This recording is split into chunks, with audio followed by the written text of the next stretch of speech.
Então vamos lá? Bom, nesse vídeo aqui a gente vai falar sobre o medo que está se instalando no mercado financeiro sobre o fim dos bancões aí. Eu não sei se você percebeu, Vandinho. O povo tá com medo? Desde o começo do ano, a gente tem observado comportamentos atípicos. Atípicos. O que é um comportamento atípico no Brasil? Um comportamento atípico? Banco perdendo valor de mercado, isso aí não existe. Então você vem aqui, ITUB, YTD, né? Então desde 2022, os bancos têm aqui tido uma quedazinha na cotação, né? Então, ó, quando você vai observar lá, 3 de novembro de 2022, você pega o Itaú de lá até aqui, 10,28% de queda. Aí você vai lá no Bradescão da Massa, BBDC4, 2022, Plau, 27,34% de perda de valor de mercado. Sambi 11, só sambando, desde 2022, pega lá, ó, Plau, 15% de valor de mercado.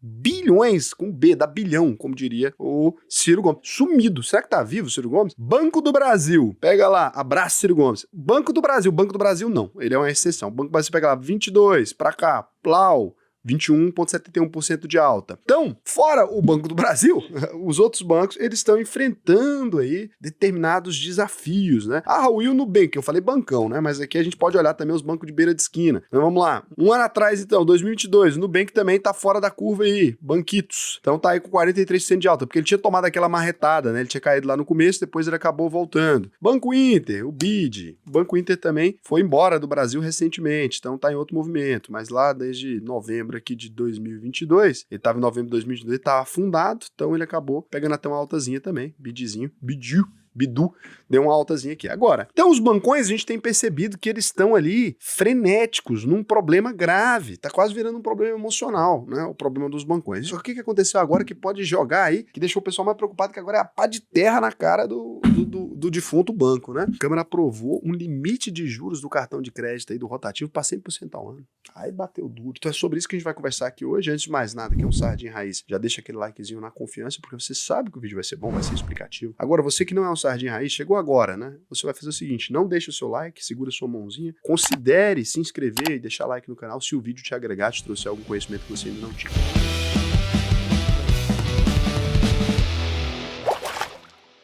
Então, quando a gente observa o que está acontecendo aqui, a Câmara dos Deputados aprovou nessa terça-feira, dia 5 lá, na terça-feira passada, né, em votação simbólica, o texto base do projeto de lei que limita os juros do rotativo do cartão de crédito em 100% ao ano. Hoje passa dos 300, 400, dependendo do banco, né? 5 destaques aí ainda serão apreciados pelos parlamentares. Então, o relator da proposta foi o deputado Alencar Santana, do PT de São Paulo, incluiu no texto o prazo de 90 dias após a sanção da futura lei para que as instituições financeiras apresentem ao Conselho Monetário Nacional, famoso CMN, não confundir com CVM, e ao Banco Central, o BC, uma proposta para os juros nos cartões. Caso isso não seja feito, o limite de 100% será permanente. Então, os bancos têm que apresentar aqui, ó, por que não pode limitar os juros em 100%? Pode falar, eu tenho um custo de crédito maior que isso, eu tenho sei lá o que, eles vão ter que apresentar ali uma teoria do porquê que o juro no Brasil é tão alto. A verdade é que não tem muita explicação, não. Outra sugestão aí também é a portabilidade das dívidas de cartão de crédito. Aí a pessoa poderia ter uma dívida num cartão ali que ela está endividada no Bradesco, poderia mudar para o Banco do Brasil, por exemplo, para pegar juros menores. E aí o desenrola também foi incluído nesse texto aí. Na primeira fase do programa, começou em julho, a prioridade foi a faixa 2, que atende dívidas bancárias, como as do cartão de crédito. Devedores com renda de 2 salários mínimos até 20 mil podem procurar, né, as instituições financeiras. Se você ganha de 2 a 20 mil, pode resolver isso aí. As negociações são isentas de pagamento de imposto sobre operações financeiras, de IOF. A exigência do governo aos bancos é que na renegociação o parcelamento seja de no mínimo 12 meses. Isso aí para tentar limpar e dar aquela fase. Agora, isso aqui beleza. Então o desenrola beneficia os bancos, né? Por quê? Porque os bancos são os maiores credores aí interessados nas pessoas pagando as dívidas dela. E essa mudança aqui do valor máximo de juros no cartão de crédito,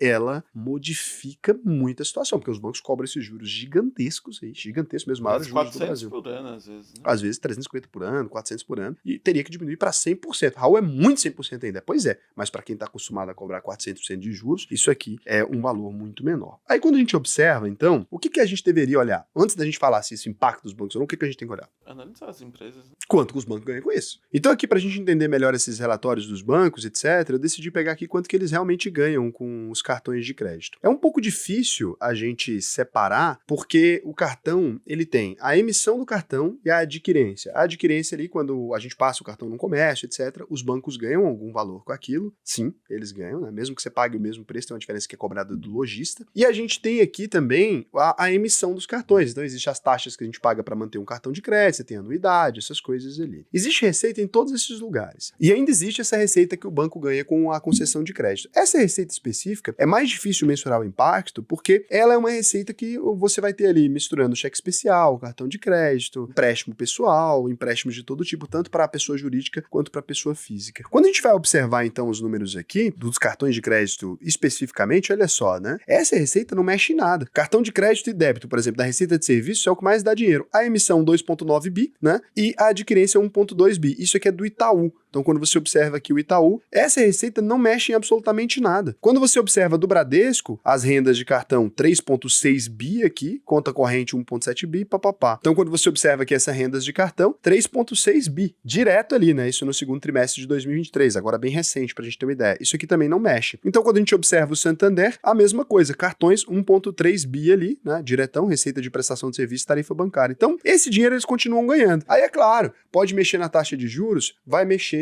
no que os bancos ganham. Quando você olha o Banco do Brasil também, pra gente pegar todos, margem financeira líquida 15 bi, receita de prestação de serviço 8 bi, né? Então a margem financeira, que é essa que eles ganham no volume, se você olhar de todos eles, a margem financeira é mais alta do que a renda do cartão, mas eu quis mostrar aqui especificamente o cartão aqui. Cartão de débito e crédito, o Banco do Brasil, né, ele tem menos usuários ali, então 618 milhões de reais. Agora, Raul, beleza, a gente não tem como mensurar impacto específico disso ali, não tem como ir lá nessas linhas, até tem, mas daria um trabalho muito maior do que o que a gente precisa para fazer esse vídeo aqui. Então, se a gente pega, essa margem financeira, ela pode mudar? Pode mudar. Agora, com um juro mais pagável também, você tem menos provisões para devedores duvidosos. Essa taxa de juros crescendo a níveis muito agressivos, como elas crescem hoje em dia, elas também, se o cara não pagou depois de 5, 6 meses, ele não consegue pagar mais, né? Às vezes o cara não pagou em um ano, nunca mais ele paga, daí entrava numa cobrança. Com esse juro crescendo menos ali, pode ser que as pessoas tenham maior facilidade de pagar, talvez não perca a mão tão fácil. E outra coisa, quando a pessoa vê que o valor não cresce tão rápido, pode promover também um aumento no uso do crédito. Então, estou certo que isso impacta os bancos, é claro, eles vão cobrar menos juros, mas não estou certo de que isso impacta necessariamente negativamente. Se a gente começa a falar que os juros dos bancos estão mais baratos, é isso que o banco vai fazer, que eles são especialistas nisso, então você pega uma legislação ali, sai os bancos tudo falando, agora pode passar o cartão de crédito que o juro está no máximo tanto, né? Eles vão fazer uma propaganda ali. É possível que o brasileiro, com o nome limpo agora recentemente, utilize até mais cartão de crédito e até consiga pagar essa taxa de juros com mais facilidade. Então, não acho que vai ser uma coisa absurda, não, o impacto de diferença ali vai ser nessa receita que ele tinha, né, do cara passar o cartão no mês, rolar 2 vezes e pagar depois de 3 meses, que é o cliente bom. Mas para o cliente médio, eu acho que isso aqui pode até ser um atrativo mais interessante. É claro que os bancos jamais vão querer juros mais baixos, mas até para o bem deles pode fazer sentido isso aqui. Então vamos ver como é que vai ser isso. A gente também não tem essa medida acontecendo ainda. Raul, mas aqui a gente pode ter um problema nos bancos que basicamente vivem só disso, né?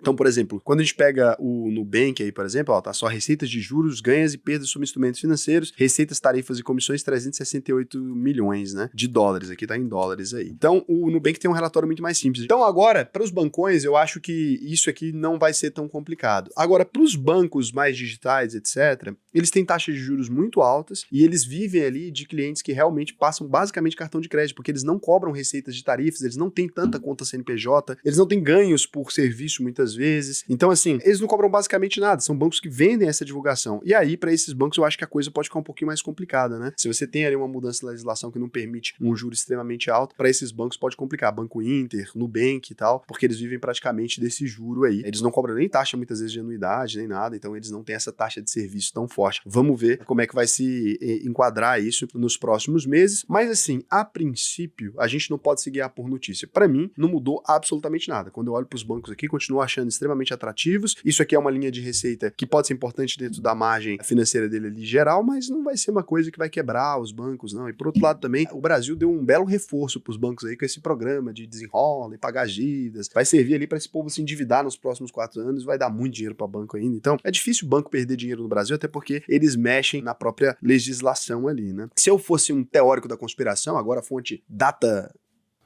Eu diria que passando uma lei dessa, você chega a prejudicar os bancos digitais, que pode ser um belo reforço aí para os bancões, sendo bem sincero. Quando eu olho que basicamente, os bancos digitais, o que eles oferecem é um cartão de crédito, aí você mexe no principal ganho deles, não me parece uma legislação que está tentando bater nos bancões, não. Me parece muito pelo contrário, né? Você tem programas de pagar a dívida do cidadão para antes deles existirem, e você tem um programa que mexe na principal linha de receita deles. Assim, é claro que isso não tem base nenhuma na realidade, eu estou simplesmente fazendo ilações, mas não me parece que estão tentando ajudar os bancos digitais, não. Aí também é opinião, né?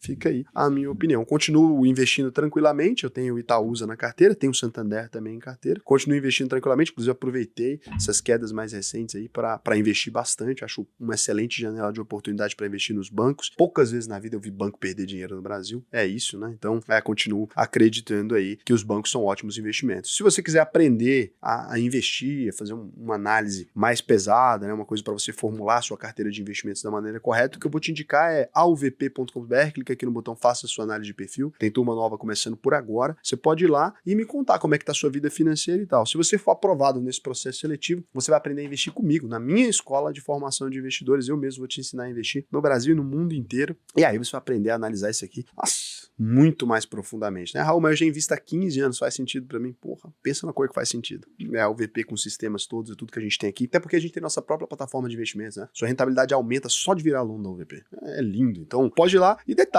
se você fez a UVP, não aprendeu a investir, não melhorou a sua estratégia, pode pedir o seu dinheiro de volta que a gente devolve 100% dele, tá? Então, esse é nosso compromisso aí com a UVP e por isso que a gente tem funcionado tão bem. Agora, chegou até aqui, você tá... Agorinha vai ter presentinho pra você. Pera aí, mas antes de mais nada, a gente precisa responder as perguntas do pessoal aqui que chegou, né? Concluído esse assunto dos bancos? Concluído.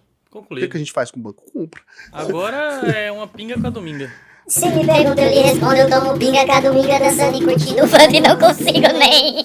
Caiu o microfone, tô batendo um pouco pra ele não cair, mas ele caiu. Então aqui eu vou responder as perguntas que fizeram nos nossos últimos vídeos. Pergunta. Você tem que escrever pergunta na sua pergunta se você quiser que a gente encontre ela aqui, porque como é que a gente vai saber se é pergunta ou não? O melhor resumo semanal, tá falando do giro da bolsa, o Serafim Guia. Pergunta na AUVP. Depois de concluir e expirar o prazo do curso, a taxa private na corretora continua e o acesso às ferramentas que disponibiliza também? Depois que você conclui a UVP, você pode pagar uma taxa de manutenção módica lá todos os meses e manter tudo isso. É uma taxa bem baratinha, bem diferente do valor original, né? Mas você pode manter por quanto tempo você quiser todos os benefícios da UVP. Tá? Mesmo depois de concluir. O Albergaria 21, melhor resumo semanal sem dúvidas. Pergunta, o Albergaria falou, responde aí, Raul, você investe ou já investiu em alguma empresa por ser fã dela ou do que ela faz? Se você puder falar um pouco sobre Natura e Herbalife, são empresas que eu gosto muito, que tem mais de 10 anos que eu estou envolvida com elas e acho incrível o impacto positivo que elas têm na vida das pessoas em vários sentidos, mas ainda não aprendi a analisá-las no mercado financeiro.